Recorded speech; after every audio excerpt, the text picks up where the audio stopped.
Hello, this is the second journal in my Math 10 weekly reflection entry.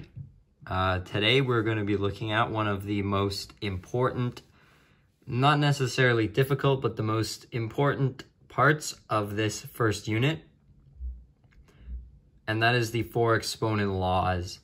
Now, we did learn this last week, but we learned part of the new fourth law this week, so we're just going to do a full review of all four laws for this journal entry, because I think that it is necessary to do that, as without these four laws, it would be very difficult to complete the rest of the unit. So, without further ado, let's go. The first law is the multiplication law. So, basically, this is a multiplication law. Whenever you see two exponents in an equation that need to be multiplied, or their bases need to be multiplied and they're attached to the bases, you want to use this law. Now, here's how it works. Simply, you would take the bases, which in this case are x, and multiply and add them together. So x2 times x3 is equal to x5. Now, in this case, x would multiply together normally, but it is the bases that are being multiplied, not the exponents, and that's why it's the exponent law. So the exponents are added, not multiplied, and that is kind of confusing, but that's just what it is. Now, this only works if the exponents have the same base. So in this case, x is the same base. If it were something else, you wouldn't be able to do it. And you can use these normally on the variables that are bases. So if it's an x or y or whatever, there'll probably be another one matching in the equation. The next law is called the division law. This law is fairly similar to the multiplication law, except for it is subtracting the exponents off of the bases instead of adding them. So here, let's take this. You need a fraction for this. So if you've got your bases in a fraction, for this first example, we have x to the 10 over x to the 6. You would simply subtract the bottom from the top, making this x over 4, or x to the 4 over 1 is this another way of writing that in a fraction. Another example is if you wanted to do it the other way, you could have 10 on the bottom and 6 on the top for your exponents.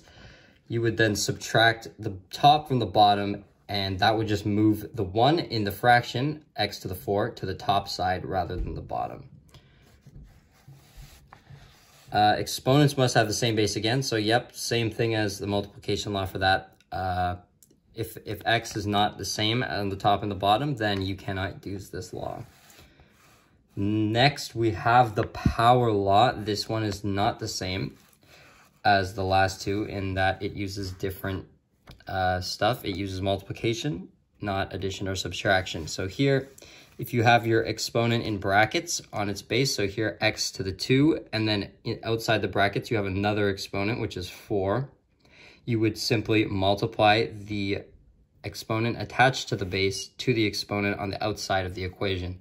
So here we have x to the 8, it's 2 is equal to x to the 2 with 4 on the outside. So here's another example, a little more complicated. This is 5x to the 2, and then y to the 2 as well. And then there's a 3 on the outside of those brackets. This is equal to 5 to the 3, and then x to the 6 and y to the 6. So here you can see again, we're multiplying both the bases, or multiplying both the exponents on the bases to 6, because 2 times 3 is 6. And then on the 5, there is a invisible exponent of 1, because coefficients can have invisible exponents sometimes if there is not already an exponent there. Since the coefficient is not attached to the base, so the exponent 2 here for 5x2 is not attached to the 5, it is only attached to the x, it is a separate thing. Therefore, you have to take an invisible 1 exponent. Here, you could just imagine it being right there. That would be your 1 exponent, and now you have the 3 that comes from right there. The last law is the one we learned this week. This is the negative exponent law. Here, this is the most complicated law, and it's also the one that works with negative exponents. So first you have a negative exponent. So in this case, it is in a fraction. You have x to the negative 2 over y to the 4. So here we need to reciprocate, which means to bring the x, or bring the negative exponent away from the top and switch it to the bottom, because that is where it will become positive. So we want all the exponents to be positive.